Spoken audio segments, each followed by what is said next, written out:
धरना कर रहे सर। आज मेरा 5 साल का बच्चा हो गया, मगर मोदी सरकार ने मंत्री को समझ में नहीं आता। क्यों नहीं आता? हमको शौक नहीं है लखनऊ में आ जाना, में तांडव मचाने शुरू कर देंगे। ये चैलेंज का हम लोग साथ कर रहे हैं। हम लोग है कि सरकार सुप्रीम कोर्ट में भी पक्ष रखने से पीछे हट रही है। हमारी मौजूदगी इस वक्त राजधानी लखनऊ में है और शिक्षा मंत्री संदीप सिंह के आवास के ठीक बाहर है। यहाँ उनका बोर्ड लगा हुआ है, यहाँ उनका आवास है। और हम यहाँ क्यों हैं? क्योंकि उनके आवास के ठीक गुहार लगा रहे हैं उस न्याय की, उस मामले की। शिक्षक पात्रता परीक्षा मतलब टेट और इससे जुड़े जो नियम कायदे हैं उन पर अक्सर बात होती है और कभी कभी ना काफी कंफ्यूजन भी रहता है। हाँ बिल्कुल। आज हमारे पास जो ये सामग्री है वो इसी आप कह सकते हैं उलझे हुए मुद्दे पर है और खासतौर पर 2017 में एक संशोधन आया था कानून में उस पर जी। और देखिए दिलचस्प बात यह है कि ये सामग्री कुछ कह सकते हैं तीखे दावे भी कर रही है। एक जगह तो मैंने पढ़ा टेट को शिक्षकों के लिए गले की फांस तक कह दिया गया है। हाँ, ये भाषा थोड़ी मजबूत है। बिल्कुल। और साथ ही ये 2017 के संशोधन की एक बहुत ही खास और शायद थोड़ी कहूं तो चौंकाने वाली व्याख्या दे रही है। तो आज हमारा काम यही है कि इस सामग्री को थोड़ा खोलें, इसकी परतें देखें। हम ये समझने की कोशिश करेंगे कि इस स्रोत के हिसाब से 2017 का ये जो संशोधन कानून है और खास तौर पे इसकी एक धारा है 23 उपधारा 2, उससे जुड़े एक खास हिस्सा वो असल में किन शिक्षकों पर लागू होता है और शायद किन पर नहीं। सही। तो चलिए इस कानूनी पहेली में थोड़ा और गहराई से उतरते हैं। बिल्कुल।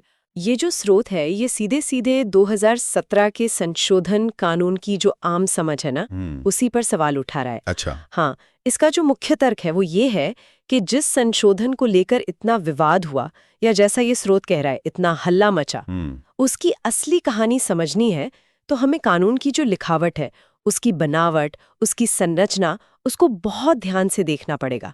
ये सिर्फ शब्दों का खेल नहीं है, बल्कि वो शब्द कहाँ रखे गए हैं उसका भी खेल है। हाँ, इसमें मैंने भी देखा जिक्र है कि ये संशोधन धारा 23 की उपधारा 2 के परंतुक प्रोवाइजो जिसे कहते हैं उसके बाद जोड़ा गया था।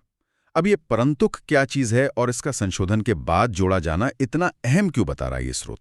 देखिए, कानूनी भाषा में परंतुक या प्रोवाइजो का मतलब होता है एक तरह की शर्त या कोई छूट जो किसी मुख्य नियम के साथ लगा दी जाती है। ओके, बता देती है। ठीक है। अब इस स्रोत का ये कहना है कि 2017 का संशोधन उस परंतुक के बाद में जोड़ा गया जो पहले से धारा 23(2) में था। तो इस तरह से प्रभावी रूप से क्या बन गया? परंतुक का परंतुक। परंतुक का परंतुक सुनने में थोड़ा सा भारी लग रहा है। क्या ऐसे किसी आसान मिसाल से समझ सकते हैं? हाँ बिल्कुल, कोशिश करती हूँ। देखिए, इसे ऐसे समझे। मान लीजिए एक नियम है, सभी फल मीठे हैं। ये हो गया आपका मुख्य नियम। ठीक है। अब इसमें एक परंतुक जोड़ा जाता है, लेकिन नींबू खट्टा है। अब ये जो लेकिन वाला हिस्सा है ये परंतुक है। इसने मुख्य नियम कि सभी फल मीठे हैं पर एक शर्त लगा दी। हाँ, समझ गया। अब सोचिए, अगर कोई नया नियम इस नींबू वाले परंतुक के बाद जोड़ा जाए और वो कहे और ये खट्टापन सिर्फ हरे नींबू पर ही लागू होता है, तो ये जो नया नियम आया सिर्फ हरे नींबू, ये किसके बारे में हुआ? ये तो सिर्फ नींबू के बारे में हुआ ना, हरे नींबू के बारे में। बिल्कुल, ये सभी फलों के बारे में नहीं हुआ, ये हुआ परंतुक का परंतुक। अच्छा। तो ये स्रोत यही तर्क दे रहा है कि 2017 का संशोधन भी कुछ इसी तरह काम करता है। मतलब वो जिस परंतुक के बाद जोड़ा गया वो उसी के दायरे तक सीमित है। बिल्कुल, यही एकदम यही तर्क है। अब ये समझने के लिए कि इसका असर क्या है, हमें ये देखना होगा कि भाई वो मूल धारा 23(2) और उसका पहला परंतुक वो था किसके बारे में। हाँ, ये जरूरी है। तो सामग्री बताती है कि ये धारा 23(2) जो शायद शिक्षा का अधिकार अधिनियम RTE एक्ट 2009 का हिस्सा है और 2010 के आसपास लागू हुई होगी, ये मूल रूप से शिक्षकों की योग्यताओं से जुड़ी थी। ज्यादातर ये उन शिक्षकों के लिए थी जो उस समय मतलब 2010 के आसपास प्रशिक्षित नहीं थे, ट्रेन नहीं थे और जिन्हें कानून लागू होने के बाद नियुक्ति मिली थी। अच्छा, जो बाद में अपॉइंट हुए। हाँ, और उन्हें एक तय समय सीमा, शायद 5 साल का समय दिया गया था कि भाई आप जरूरी ट्रेनिंग पूरी कर लीजिए। तो धारा 23(2) और उसका पहला परंतुक ये मुख्य रूप से 2010 के बाद नियुक्त हुए अप्रशिक्षित शिक्षकों को प्रशिक्षित करने की व्यवस्था से जुड़ा था। ठीक है, ये बात साफ हुई। तो अगर मूल प्रावधान और उसका पहला परंतुक ये दोनों ही मुख्य रूप से 2010 के बाद नियुक्त अप्रशिक्षित शिक्षकों के लिए थे, तो फिर 2017 का जो संशोधन है जिसे ये स्रोत परंतु का परंतु कह रहा है, उसका असर किस पर पड़ना चाहिए? बस यहीं पर स्रोत का मुख्य दावा सामने आता है। उनका तर्क है कि क्योंकि 2017 का संशोधन उस परंतुक में जोड़ा गया जो खुद ही 2010 के बाद नियुक्त अप्रशिक्षित शिक्षकों पर लागू था, हाँ, तो ये संशोधन भी केवल उसी समूह पर लागू होना चाहिए। अच्छा, इसका सीधा मतलब ये निकाला गया है कि ये संशोधन उन शिक्षकों पर लागू नहीं होता जो 2010 से पहले नियुक्त हो चुके थे। ओहो, क्योंकि उन पर तो मूल प्रावधान और उसका पहला परंतुक ही लागू नहीं होता था। लॉजिक ये है कि आप किसी नियम का संशोधन उस समूह का कैसे लागू कर सकते हैं जिस पर मूल नियम ही लागू नहीं था। ये है इस स्रोत का एकदम केंद्रीय तर्क। ये तो वाकई बहुत ही बारीक और तकनीकी व्याख्या है। स्रोत इस बात पे भी जोर दे रहा है कि ये जानकारी कहीं छुपी हुई नहीं है। ये तो संशोधन कानून की शुरुआत में ही लिखी है। वो लिखते भी हैं, इसकी शुरुआत में लिखा है कि यह धारा 23 की उपधारा 2 के परंतुक के पश्चात अतः स्थापित की जाएगी।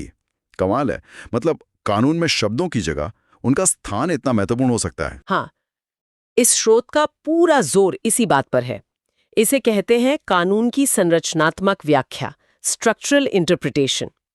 ये यही दिखाता है कि कानूनी दस्तावेजों में सिर्फ शब्द ही नहीं, बल्कि उनका क्रम क्या है, उनका स्थान क्या है और वो किस मौजूदा हिस्से से जुड़ रहे हैं, ये सब उनके अर्थ और प्रभाव को बदल सकता है। ये स्रोत यही कह रहा है कि 2017 का संशोधन पहले वाले परंतुक के दायरे को और साफ करता है या शायद सीमित करता है, न कि उसका दायरा बढ़ाकर उन लोगों तक ले जाता है जिन पर पहला परंतुक लागू ही नहीं था। तो इस व्याख्या के हिसाब से जो हल्ला मचा था, जैसा कि स्रोत कह रहा है, वो शायद कानून की इस बनावट को, इस संरचना को ठीक से न समझने की वजह से था। स्रोत का जो लहजा है वो तो काफी आत्मविश्वास से भरा लगता है, खासकर जब वो टीईटी बना शिक्षकों के गले की फांस जैसी बात कहता है। निश्चित रूप से इस सामग्री का लहजा काफी दृढ़ है और ये बहुत ही स्पेसिफिक दृष्टिकोण पेश कर रहा है। ये दावा कर रहा है कि 2017 के संशोधन की जो प्रयोज्यता है, एप्लीकेबिलिटी, यानी ये किस पर लागू होता है, उसको गलत समझा गया, खासकर उन शिक्षकों के मामले में जो 2010 से पहले नियुक्त हुए थे। सारी दलील इसी बात पर टिकी है कि कानूनी संशोधन मौजूदा कानून की इमारत में किस ईंट की जगह ले रहा है या किस ईंट से जुड़ रहा है। लेकिन क्या इस स्रोत में यह भी बताया गया है कि 2017 का संशोधन असल में कहता क्या है, उसका कंटेंट क्या है, या ये सिर्फ इसी बात पर फोकस कर रहा है कि ये किस पर लागू नहीं होता? ये एक बहुत जरूरी सवाल है।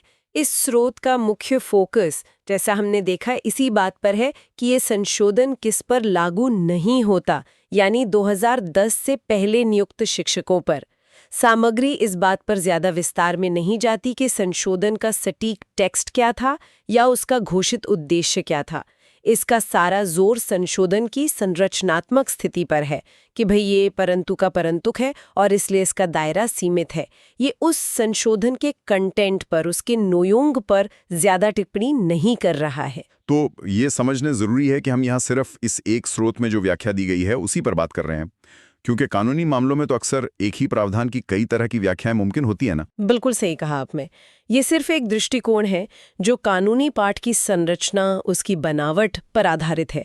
ये बिल्कुल संभव है कि सरकारी विभाग हों या शिक्षा बोर्ड हों या फिर अदालतें हों, वो इस संशोधन की अलग व्याख्या करती हों, शायद उसके घोषित उद्देश्य को देखकर या जो विधायी मंशा होती है, लेजिस्लेटिव इंटेंट, उसको ध्यान में रखते हुए। लेकिन इस स्रोत का तर्क अपने आप में दिलचस्प जरूर है, क्योंकि ये कानूनी व्याख्या के एक महत्वपूर्ण सिद्धांत को उजागर करता है कि संदर्भ और संरचना का महत्व कितना है। सिर्फ शब्दों को पढ़ लेना काफी नहीं होता, ये देखना भी जरूरी है कि वो शब्द कानून के पूरे ढांचे में कहाँ फिट होते हैं। इस स्रोत के तर्क का असर क्या बताया गया है? अगर ये व्याख्या सही है, जैसा स्रोत कह रहा है, तो इसका जमीनी हकीकत पर क्या मतलब निकलता है, खासकर उन शिक्षकों के लिए जिन्हें लेकर शायद भ्रम की स्थिति बनी? सामग्री सीधे तौर पर यही इशारा करती है कि इस कथित गलत व्याख्या के कारण शायद 2010 से पहले नियुक्त हुए शिक्षकों पर भी टेट पास करने या दूसरी शर्तें पूरी करने का दबाव बना, जो इस व्याख्या के अनुसार उन पर लागू होना ही नहीं चाहिए था। अच्छा। और शायद इसी संदर्भ में वो गले के फांस वाली बात कही गई है। मतलब एक ऐसी जरूरत उन पर थोप दी गई जो कानूनी रूप से उन पर बाध्यकारी नहीं थी, कम से कम इस स्रोत के अनुसार तो नहीं थी। और जाहिर है इससे बेवजह का तनाव, भ्रम और शायद प्रशासनिक दिक्कतें भी पैदा हुई होंगी। क्या स्रोत इस बात पर कोई रोशनी डालता है कि ये गलतफहमियां, हल्ला ये फैला क्यों? क्या ये सिर्फ कानून की भाषा इतनी जटिल है इसलिए, या कोई और कारण भी हो सकता है? स्रोत सीधे तौर पर क्यों का विश्लेषण तो नहीं करता, लेकिन इशारा इसी तरफ है कि कानून की जो तकनीकी बारीकियां हैं उनको नजरअंदाज किया गया। हो सकता है कि संशोधन का जो उद्देश्य था उसको बहुत व्यापक रूप से समझ लिया गया हो, बिना उसकी सटीक संरचनात्मक स्थिति पर ध्यान दिए। अक्सर जब नियम बनते हैं ना, तो उनकी घोषणा या उनका सारांश सरल भाषा में किया जाता है और उसमें ऐसी तकनीकी बारीकियां कई बार खो जाती हैं। स्रोत का मानना है कि शायद इस मामले में ऐसा ही हुआ और संरचना की अनदेखी ने ये भ्रम पैदा किया। ये पूरी चर्चा तो कानूनी व्याख्या की जो पेचीदगियां हैं उन्हें सामने लाती है। ऐसा लगता है कि एक छोटे से वाक्यांश का स्थान, उसकी जगह पूरे नियम के प्रभाव को बदल सकती है। कम से कम इस स्रोत के तर्क के अनुसार तो यही लगता है। हाँ, ये बिल्कुल सटीक बात है। ये मामला यही दिखाता है कि कानून सिर्फ शब्दों का संग्रह भर नहीं है, बल्कि एक संरचित ढांचा है, एक स्ट्रक्चर है। हर हिस्से का अपना स्थान है, अपना संदर्भ है।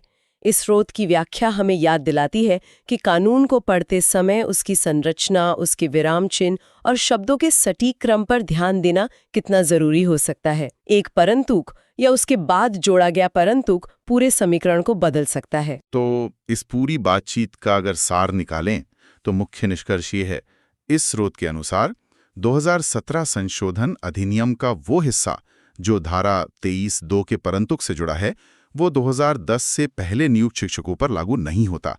और वजह ये है कि ये संशोधन एक ऐसे कानूनी खंड यानी पहले परंतुक में किया गया था जो खुद ही उन शिक्षकों पर लागू नहीं था। ये है वो परंतुक का परंतुक वाली दलील। बिल्कुल, ये स्रोत हमें न केवल टीट नियमों के एक विशिष्ट पहलू पर एक दृष्टिकोण देता है, बल्कि ये कानूनी व्याख्या की जो पूरी प्रक्रिया है उस पर भी सोचने को मजबूर करता है। ये दिखाता है कि शब्दों का सटीक अर्थ और उनका स्थान कितना ज्यादा मायने रखता है। कम से कम इस सामग्री के लेखक का तो यही मजबूत दावा है। तो अंत में हमारे सुनने वालों के लिए एक विचार छोड़ जाते हैं। जब कानून इतने जटिल और तकनीकी हो सकते हैं और उनकी व्याख्याएं इतनी अलग अलग हो सकती हैं, तो इसका ज़मीनी स्तर पर क्या असर होता होगा? क्या इस तरह की जो संरचनात्मक व्याख्याएं हैं उन शिक्षकों और प्रशासकों के लिए जिन्हें नियमों का पालन करना होता है, एक अनिश्चितता पैदा करती हैं? और क्या कानूनों को बनाते समय और उन्हें समझाते समय और ज़्यादा स्पष्टता की ज़रूरत है ताकि इस तरह के भ्रम से बचा जा सके? ये वाकई सोचने वाली बात है।